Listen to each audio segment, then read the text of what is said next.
the something of Hugo Cabaret, you would know that by 1909, Georges Melies had run down, I mean, he had quit making films altogether. The world market, especially the American market, wanted narrative films, not short magic things. And so George was basically winding down and stopping production. Gaston in New York says, oh, I'd like to still make money. How can we keep money coming in for the company? So Gaston went to Thomas Edison, and I get undergraduates now in 302 to say boo, right? When I say Thomas Edison, who controlled the Motion Picture Patents Trust and tried to control all American film production, and said, Mr. Edison, would you allow us into your trust? And Edison says, yea, verily, I will allow you to produce and release one reel film, 15 minutes if you're lucky, a week. I will allow you to have that much production.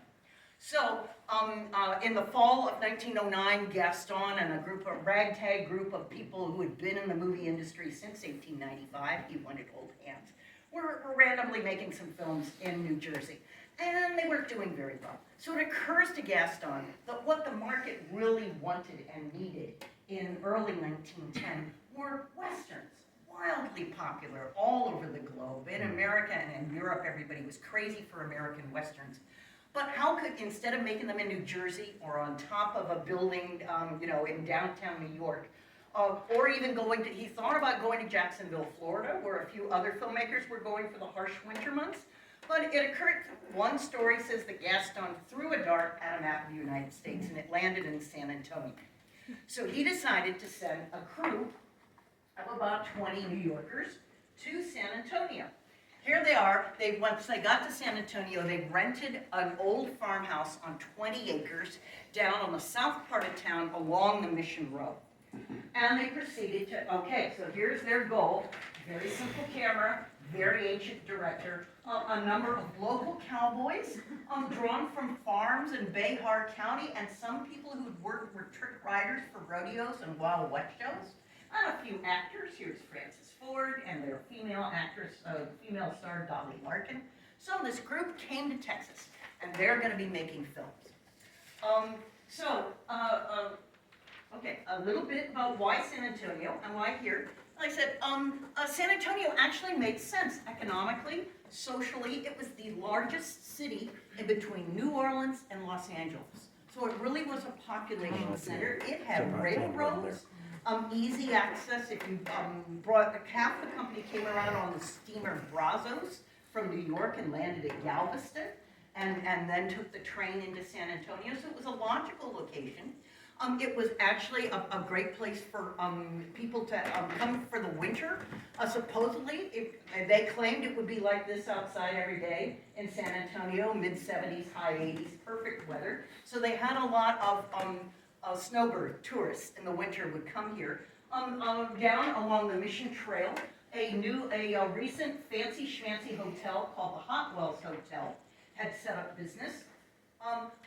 And indeed, the Star Ranch was just across the river from the Hot Wells Hotel, which Gaston and his wife could afford to stay at, but not the actors. The actors had to bunk back at the ranch house. But so, as I said, it made a lot of sense. You have the amenities of the city, you have the lure of the Southwest, you have the authentic Texas stuff, and you've got 20 acres plus more of the Central Texas hill country to shoot your movies in.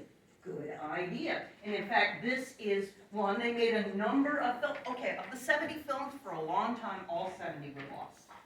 We have been recently, we're up to 4 that we found now, and you never know what might exist in the Czech archives. One was found in New Zealand because it was not worth sending the return postage to return the film. So it's just pure happenstance that these little orphan films have been found in various places. But as I said, they used the missions often as shooting locations. They even set a couple films at the Fancy Schmancy Hotel as part of this contemporary ranch films, not set in some ancient past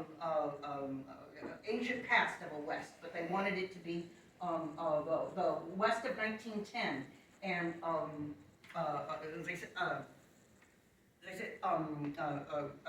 ranch hands and cowboys, very few Indians.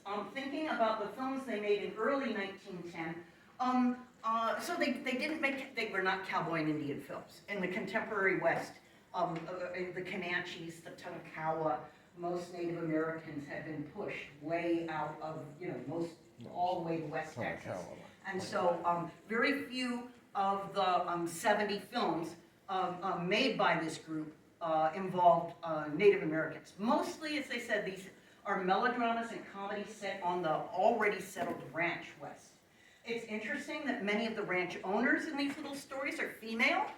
But also, okay, so if you, almost no African Americans, so these are not sort of stereotypical Southern stories like Griffith would be working on. But I'm going to talk a little bit later about the fact that villains in these pieces in the melodramas would sometimes be Latinos, sometimes be renegades, because the Mexican Revolution was happening right now and boiling over into Texas from what was happening in Mexico. But I'm going to say a little bit more later. A number of the films had Latinos or Mexican Americans or Mexicans as very stereotypical villains wearing, costumes, sombreros, and serapes, and things like that. But others were more sympathetic. Female roles would be very much set within the Latino community. Sometimes you'd have, the faithful servant, that, oh dear, stereotype.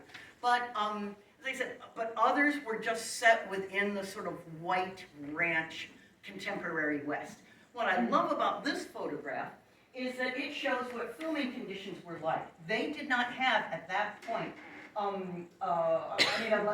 electric lights that could light a stage. So all of their productions had to be out of doors. So many of their productions are actually set on the wide prairie.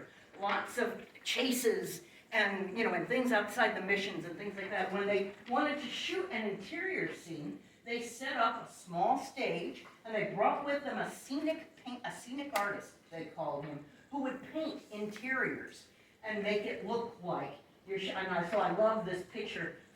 This is a sheet up here at the top of the frame. They're using it as a simple reflector, deflector, And again, the hand cranked camera, cowboys at the side watching. What that scene looked like when it was on screen was this.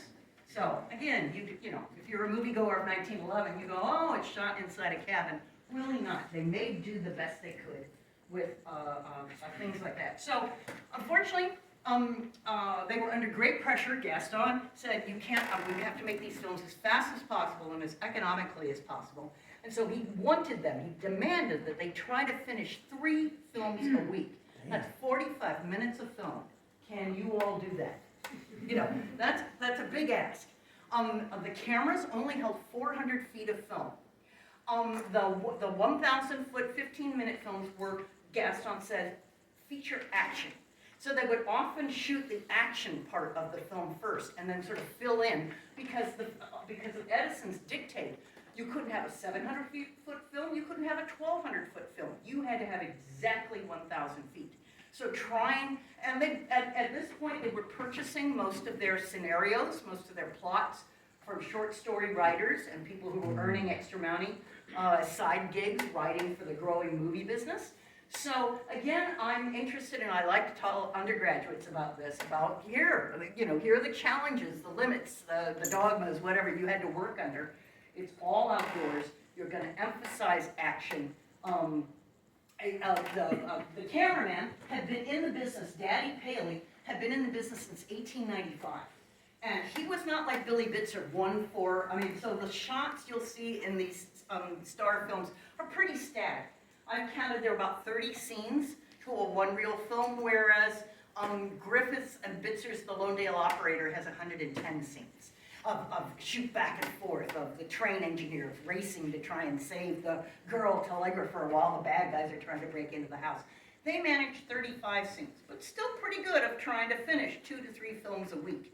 I don't have the details of shooting scripts, like the fascinating and pioneering work, Janet, that you have done, sort of thing, what Ince would do so well, but they had to have some kind of system. because somebody needed to keep a hold of what costumes you were wearing for which scene and all this. They actually did eventually get a way to develop the rushes after shooting the films all day. For the first spring, they had to send all the films back to New York to be developed, and then send them all the way back to San Antonio to find that the shot had been ruined by stat electricity or something, you know, I mean, so terribly inefficient. They fixed that in their second residency here. The funniest thing about the 400-foot reel was, and this is a story that Francis Ford tells in his autobiography, that sometimes they'd be in the middle of the scene and Daddy Paley would run out of film and they'd have to freeze while he ran to the nearest dark place he could change out the film in the camera, and then pick up and hope that their audiences didn't notice too bad. So again, what one might consider very primitive production conditions, but nevertheless, they're trying really hard. The spring was tough. They lost 2 directors. Their first one, Wallace McCutcheon, who was the one who had hired D.W. Griffith back at Biograph, he ended up quitting. And so whatever, they ended up running out of money in April 1910 and being called to slink back to New York. Oops. So in the trade press, when we learn about this, it was like, Gaston Melies doesn't know what he's doing. They go back to New York, but nevertheless, they pick up production again and really start to get their act together back in New York in the summer of 1910. Still trying to make, I've got a picture to go with. Summer of 1910, there they are. Well, they did before they left, they did have a marvelous picnic there. But I'll go back to here. Summer of 1910, a couple fortuitous things happen. One, Gaston has made very good friends of the heads of the Vitagraph company, J. Stewart Blackton, somebody Rock, and somebody else. So, and they were very successful and had a lot of money. They buy like half of his company and give Gaston Melies plenty of operating money. He's also able to finally get a very good director, a fellow named William Haddock, who had a lot of stage experience as well as some film experience. So they have a competent director who knows how to efficiently and pleasantly do things, and they get a fabulous new addition to the acting crew. 17-year-old Edith Story, who was working at Vitagraph, really is the star, starting in June through the next year, of these Melies films. She is the number one reason why these films were so successful. This is Edith here. As I said, 17, although raised in New York City, she was a horsewoman from the start, a tomboy. Yes, she never married. You may know her from her famous film, A Florida Enchantment, in 1914, where she takes a pill and becomes a man. It's fabulous. So, but she is such a highlight of these films. A great comedian, a great dramatic actress, a superb athlete and horsewoman, and such a practitioner of a natural way of film acting that Francis Ford is also going to be very, very good at. So let's just say in the summer of 1910, the game is really afoot with the Melies films. They're starting to get very good reviews. They're making a couple Civil War and Western films, a couple railroad heist films, but they're doing well enough that in late October 1910, Gaston sends everybody back to San Antonio again.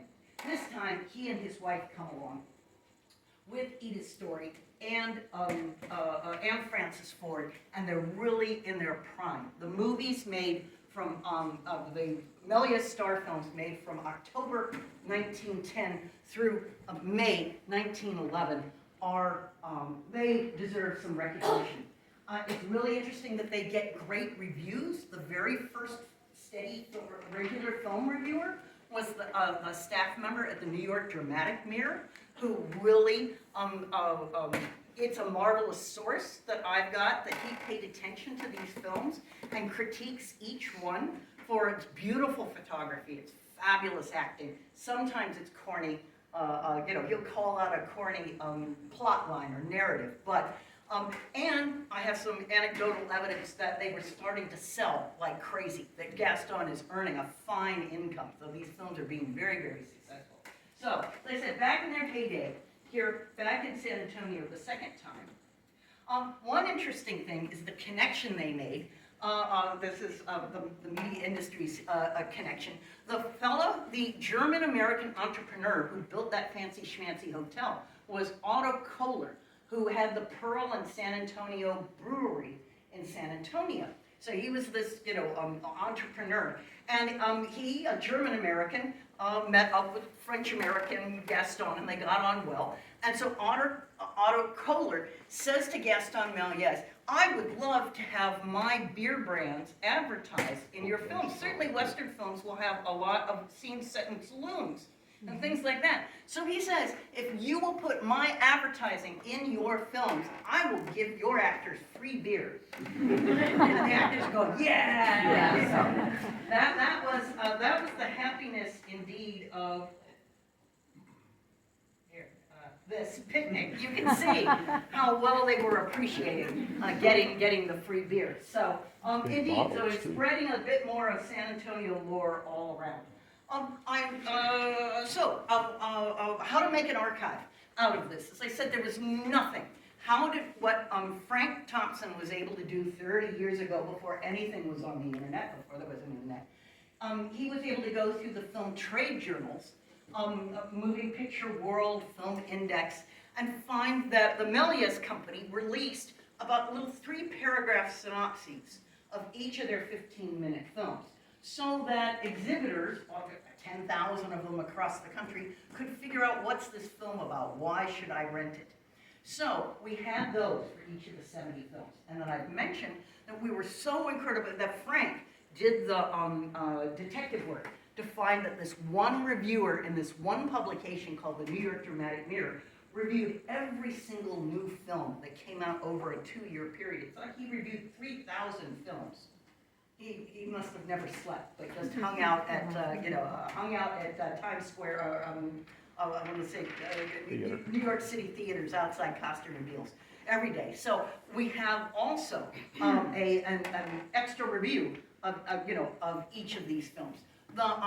This is what Raphael Millet, my French connection, who knows the both branches of the Melies family in France and England, has been able to contribute some very rare photographs. This is the Star Film Ranch, which burnt down about 2 years after the company left. But we were able to meet the man who had built a beautiful house on this very property, and that barn still stands. Kenny, my husband, was able to see me jump up and down when I said, oh my God, it's the barn. So we have some photographs to help us understand. I love the details. Like here they've built this lean-to next to the house to store all the extra flats and things like that. You can see the stage they've set up here. So I have that. I'm so fortunate what I could contribute to the project. So I found the lead cowboy was a guy named Francis Ford. And people who know me know that I've just been obsessed with him for a while. Turns out he's the mysterious 12 years older brother of a guy you know named John Ford. Francis Ford from Portland, Maine, wanted to be an actor. He's a true pioneer of the film industry. Got involved in like 1907, actually talking at a Nickelodeon behind the screen to give talkies for silent films. He was a giant of Hollywood who was laid low, pink-slipped, if you will, in Jane Gaines' language, by the dominant studios that cut out so many independent directors and filmmakers after 1915, 1917.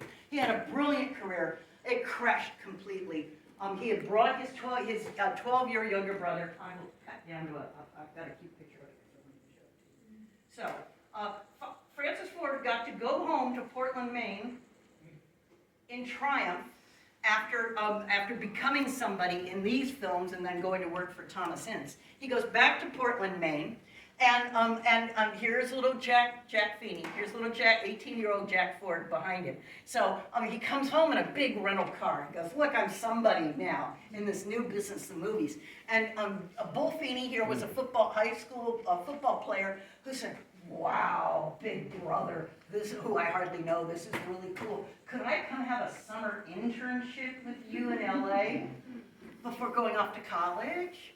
And he did in the summer of 1914 and never went to college. He spent 3 years learning everything about the movie business from this guy who ended up learning everything about the movie business in San Antonio with the Melies crew. So what I learned from Francis Ford's autobiography, oh, that's a picture from his collection, was that he learned how to become, he invented the position of assistant director. He found locations, he paid the extras, he played lead cowboy roles, villain roles, character parts, and he really learned a lot about the subtleties of silent film acting. He was just really a genius. The thing for him was, after his career crashed and burned by 1921, he didn't die. He ended up staying in Hollywood, and for 30 more years was a character actor. He's in more than 30 of his brother's films. And so he's one of the oldest pioneers with a continuing career. You can see him in Quiet Man. The Quiet Man, thank you. In The Quiet Man, one of his very last films, he's the old guy on his deathbed who is so roused by the idea that John Wayne and Victor McLaughlin are going to have a big fight that he springs back to life so that he can see the fight. So an amazing career, an amazing man, and the subject of more research. So, but as I said, they've got, so he left this amazing autobiography that was not even in the catalog at the Margaret Herrick Library. I found it buried, but it's, he devoted 3 chapters to his time in San Antonio. He had such a great experience that it was really formative to his learning about the film industry. Just recently, we found that Edith Story left a scrapbook to the New York Public Library, but they won't let me see it. My Raphael Millet found it a year and a half ago, and it was falling apart. They didn't know they'd never known that they had it. It must have been sitting there for 60 years already, uncatalogued.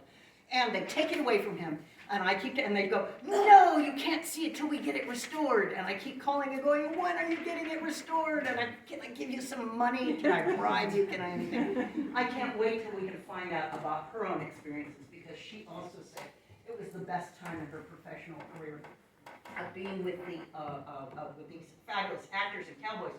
We also have scrapbooks. One of the lead cowboys, Otto Meyer from San Antonio, ended up loving being in the movies, both as an actor and wrangling the horses behind the scenes. He ended up going out to California when Gaston Melies moved the crew out there, and he ended up staying in California for 50 more years, becoming a professional horse trainer and wrangler for all the cowboy movies.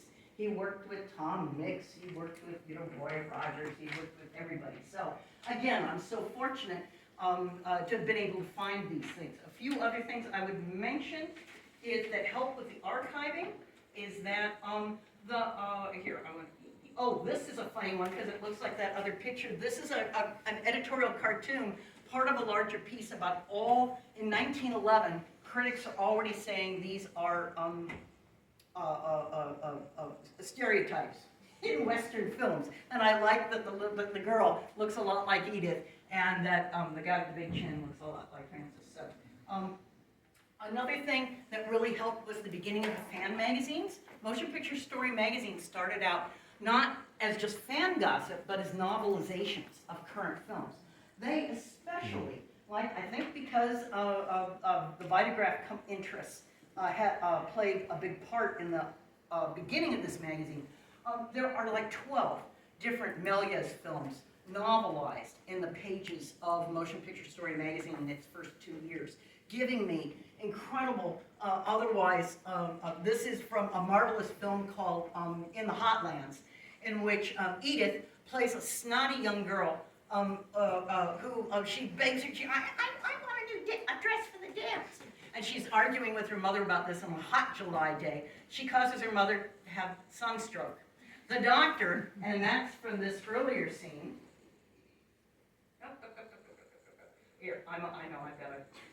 The doctor from the earlier scene, there we go, has said the only thing that will save your mother's life is ice. And so Edith has to go on this 25-mile trek to the nearest town to get ice in July. And she gets to the town, and the ice house is closed, and she has to beat down the doors, and she gets a 5-pound bag of ice, and now she has to go 25 miles back through the Central Texas. She, at one point, There were no so Yetis. she gets robbed, her horse is stolen, at some point, and I only learned this through the novelization, through this fabulous fan magazine, she drops it in the river. And has to, you know, get on this, climb out on this tree. By the time she gets it back to the house, she's got like 3 cubes left. But oh, thank God, it's just enough to save her mother's life. And then the doctor marries her in the last 10 seconds. So Cindy, all these things helped me make an archive. I will briefly mention, this is from a scrapbook of the cowboy. Another aspect that is simply, if you could find it, in a previous book I'd written about the history of nickel theaters, with 600 pictures of nickel theaters of just this era. This is the Royal Theater in Abilene, and I happened to be talking about it, and one day I turned and I looked and I said, oh crap, that's Francis Ford. And what this picture, this real photo postcard shows, is that this little nickel theater in Abilene in the fall of 1911 is already buying into star culture. They are featuring the pictures, and among the most prominent ones are these 7 folks here are the Melies group, with Francis Ford at the top. So yay, if I could talk more about 1911, maybe you'll ask me some questions about that. That's what's so interesting about this time period, is that the formerly anonymous actors are maybe going to be allowed to be known. The audiences are clamoring for this. They want to know more about the stories. They want, so it's a fascinating time. I'll end briefly with a couple of ideas, just a couple, about how I think these films deal with Texas. Yes, there's a bad one. It's very much in these films about the vaunted scenery. Daddy Paley, although he was a very, as I said, he started his filmmaking career in 1895. He was a master at crystal clear images and excellent framing, so that although he's a very conservative, he said he's not doing weird angles and things like that, all the films were praised for the beautiful images of Central Texas and how they were really evocative of the landscapes and things like that. And the narratives, well, I could say seems to be about Texas, at least for the white Texans, is that it's really, all the narratives seem to have it be about a land of sort of more equality. That the cowboys and the ranchers and the men and the women, white folks, all seem to get along better. Because in many of the comedies, it's, as we're going to see in Sir Percy and the Punchers, it's a stuck-up Englishman who's going to get his comeuppance. Because he's boorish, and the honest cowgirls and cowboys are going to teach him a lesson about you don't treat people like that in the West. So, as I said, there's a lot about that. I can talk more about other things, but it's about time to want to show you Sir Percy and the Punchers. Yay! So let's see if I can get this going. And we'll see maybe if we can kill the lights.